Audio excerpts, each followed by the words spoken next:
Distinguidos televidentes, a pesar de que dentro del PLD, como en cualquier organización política, siempre abundan los conflictos, los que actualmente afloran dentro de las filas del Partido Morado nada tienen que ver, por lo menos de mi parte, con un tema de egoísmo o lucha de poder, como a veces erróneamente se afirma a través de los medios de comunicación.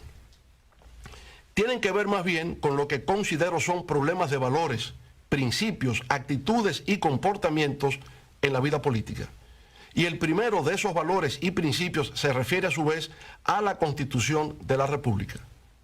Lo que cabe observar aquí, sin embargo, como característica, es la obstinación frente a lo imposible del entonces candidato y hoy presidente de la República. Fue la primera vez que puso en evidencia ese rasgo conductual de no comprender los límites de las cosas, sino considerar que, por mera voluntad, todo es posible.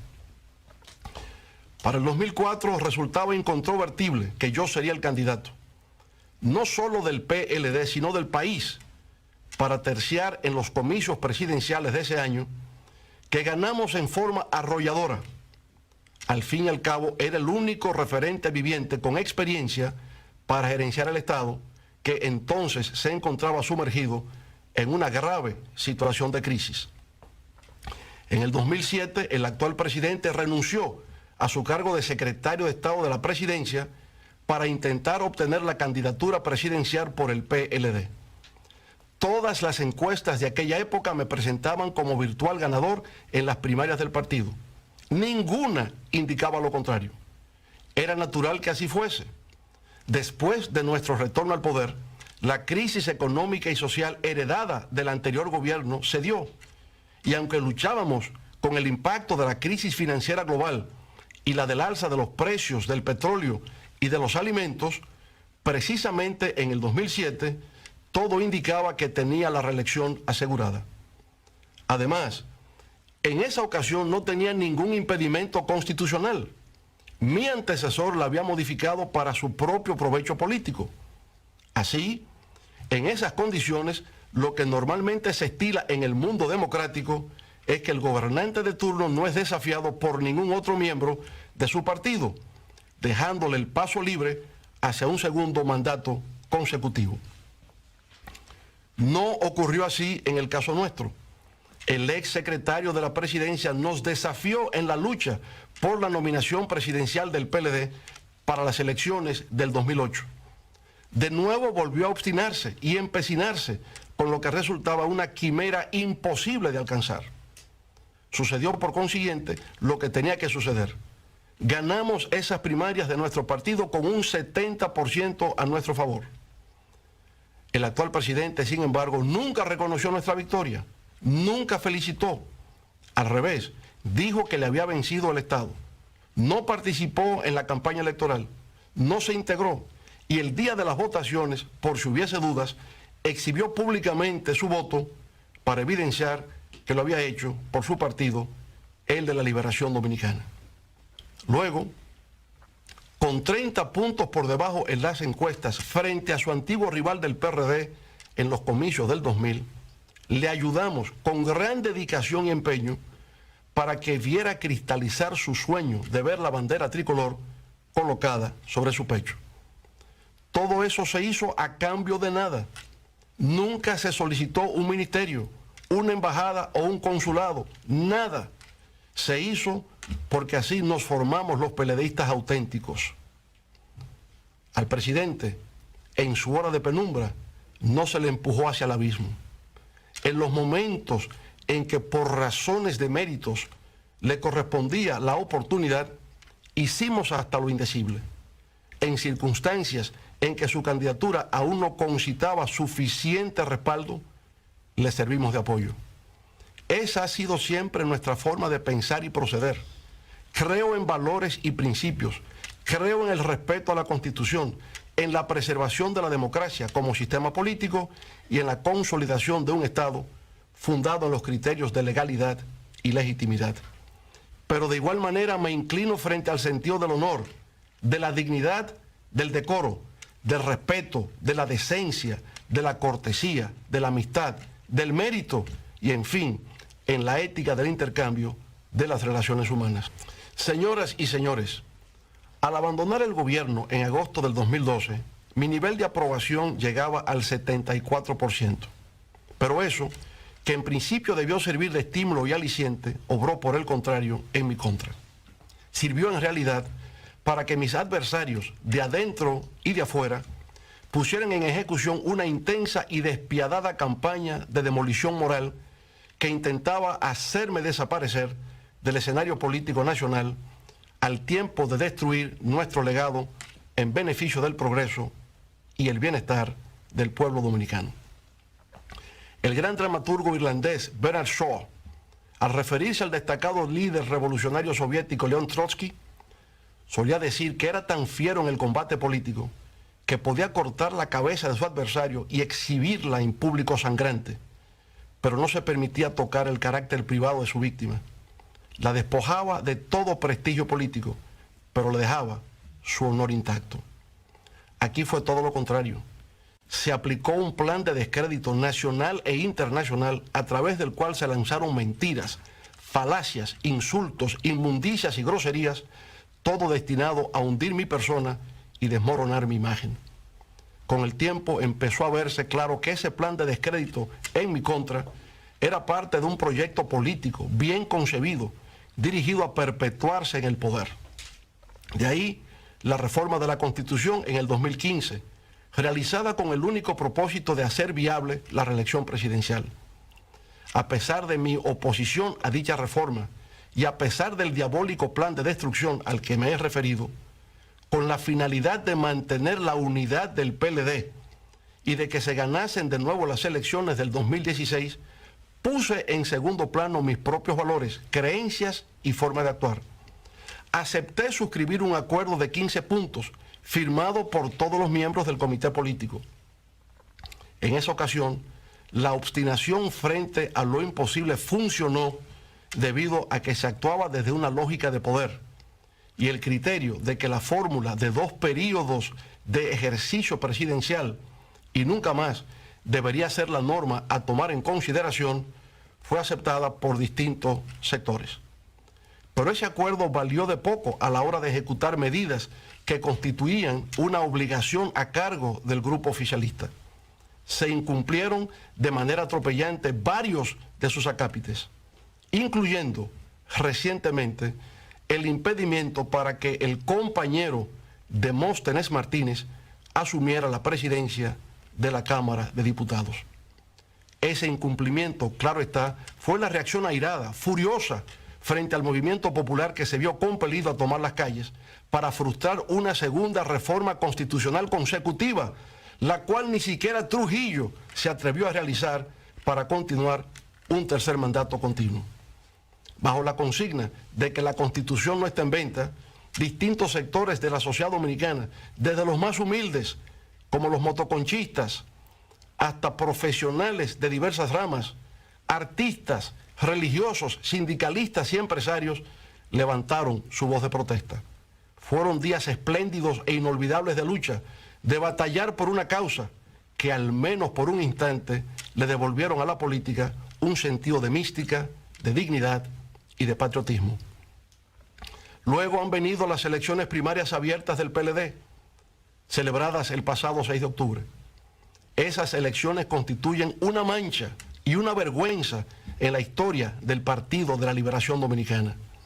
Se emplearon todas las maniobras malignas concebibles hasta llegar a convertirlas en lo que realmente son, el primer matadero electoral automatizado del siglo XXI.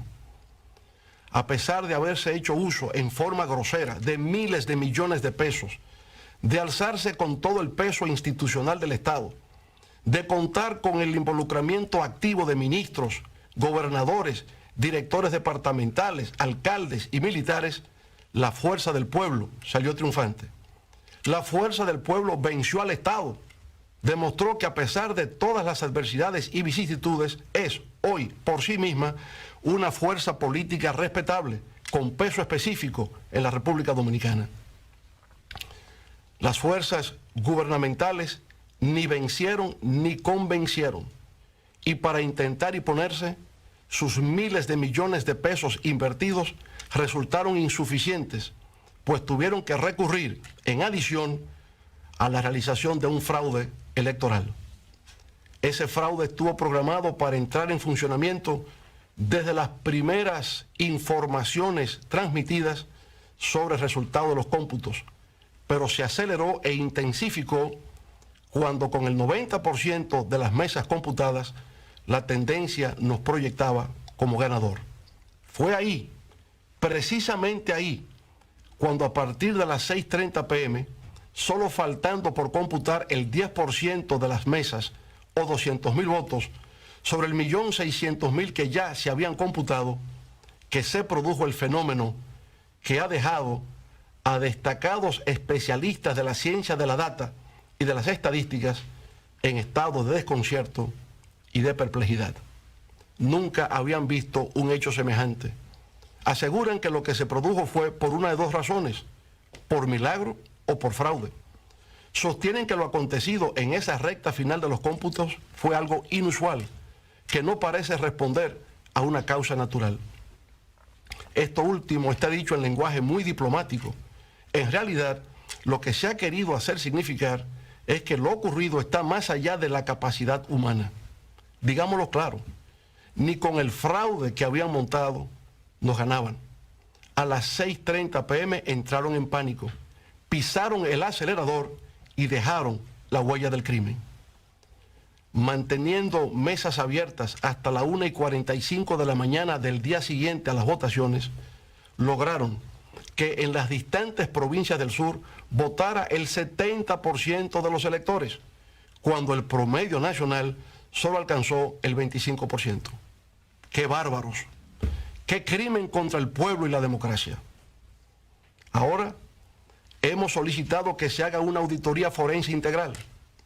Esa auditoría equivale a una especie de autopsia sobre el cadáver del fraude electoral automatizado.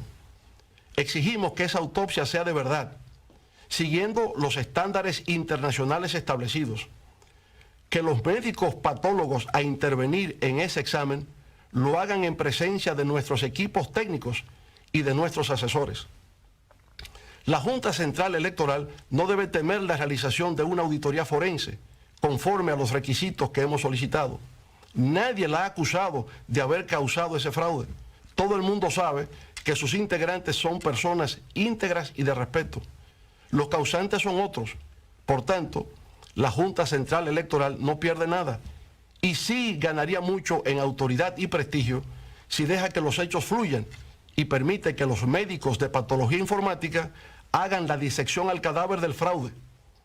Al hacerla, deberán cortar los tejidos y órganos en descomposición de todo el cuerpo, cabeza, tronco y extremidades, exhibir sus vísceras purulentas y establecer con precisión en el acta de defunción cuáles fueron las causas reales que provocaron la muerte por fraude del primer experimento fallido de voto automatizado en la República Dominicana.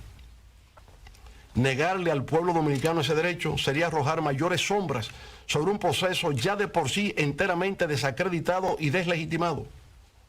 Así, pueblo dominicano, nada de lo que acabamos de narrar ha debido ocurrir.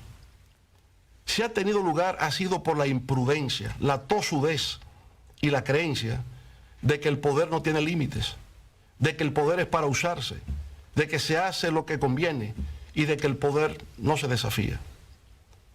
Pero allá en el fondo emerge una vez más como factor oculto la obstinación por hacer realidad lo que resulta imposible.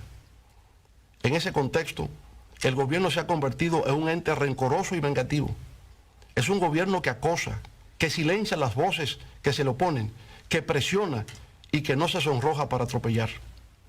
El equilibrio partidista en el PLD se resquebrajó.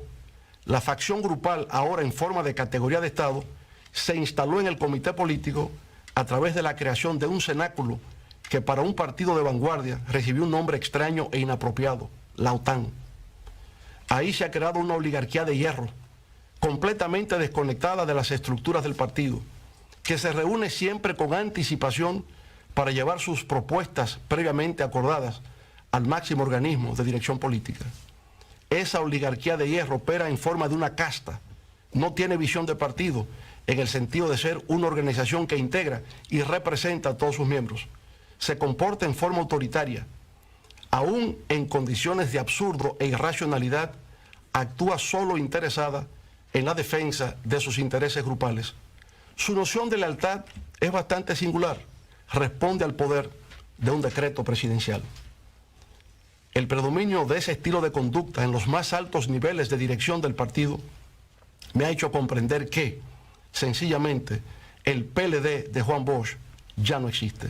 La estrella se ha eclipsado. Las bases del Partido de la Liberación Dominicana siempre estarán en mi corazón, en mis desvelos y consideración. De ahí provengo, ahí están mis orígenes políticos. Por tanto, la conozco en su capacidad de sacrificio, de dedicación y de amor al pueblo.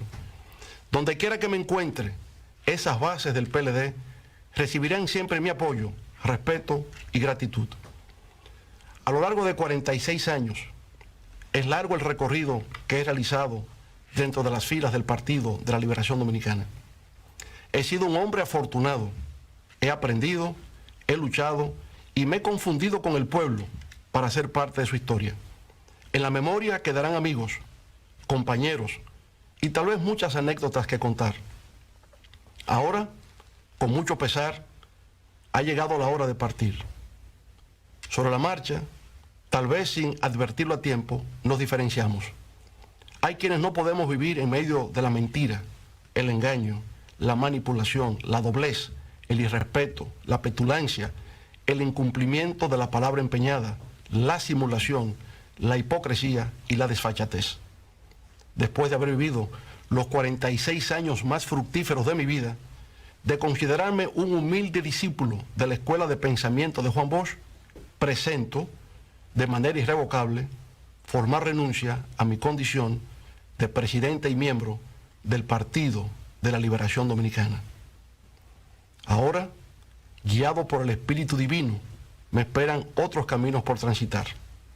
En principio, la creación de un nuevo proyecto político, la fuerza del pueblo, que procurará conquistar por fuera lo que desde adentro nos fuera usurpado, la esperanza del pueblo dominicano por siempre construir un mejor futuro. La fuerza del pueblo será un proyecto de unidad nacional que va más allá de unas siglas para representar los anhelos de las grandes mayorías. Será un proyecto profundamente democrático que apueste por el cumplimiento de las reglas de juego, la transparencia y la participación dinámica de todos los sectores de la sociedad. Será además un proyecto renovador en las formas y en el fondo, un proyecto cercano y humano, en fin, un proyecto de futuro, integrado por hombres y mujeres, jóvenes y ancianos, capaz de devolver la esperanza y la confianza del pueblo dominicano en sus instituciones. En lo inmediato, con el apoyo recibido en las primarias abiertas el pasado 6 de octubre, continuaremos sumando a distintos sectores de la sociedad dominicana, deseosos de formar parte de una nueva organización política que abre sus puertas a la participación democrática. Estableceremos alianzas con otras organizaciones políticas, con la sociedad civil, con núcleos profesionales, con líderes sindicales y sociales, y de esa manera crearemos una fuerza de oposición tan potente que en poco tiempo contribuirá a reconfigurar el escenario político nacional. Con esa fuerza le haremos saber a los engreídos de Palacio que no se saldrán con la suya, que al pueblo se le respeta y que se preparen para escuchar por todos los confines del territorio la consigna de que para el 20 es para afuera que van. En estos momentos de emociones y sentimientos encontrados, por un capítulo de mi vida que termina y de otro que se inicia, me permito invocar las Sagradas Escrituras en el Salmo 23, que reza así: Jehová es mi pastor, nada me faltará. En lugares de dedicados pastos me hará descansar. Junto a aguas de reposo me pastoreará. Confortará mi alma, me guiará por senderos de justicia, por amor de su nombre. Aunque ande en valle de sombra de muerte, no temeré mal alguno, porque tú estarás conmigo. Amén. Muchas gracias. Buenas noches.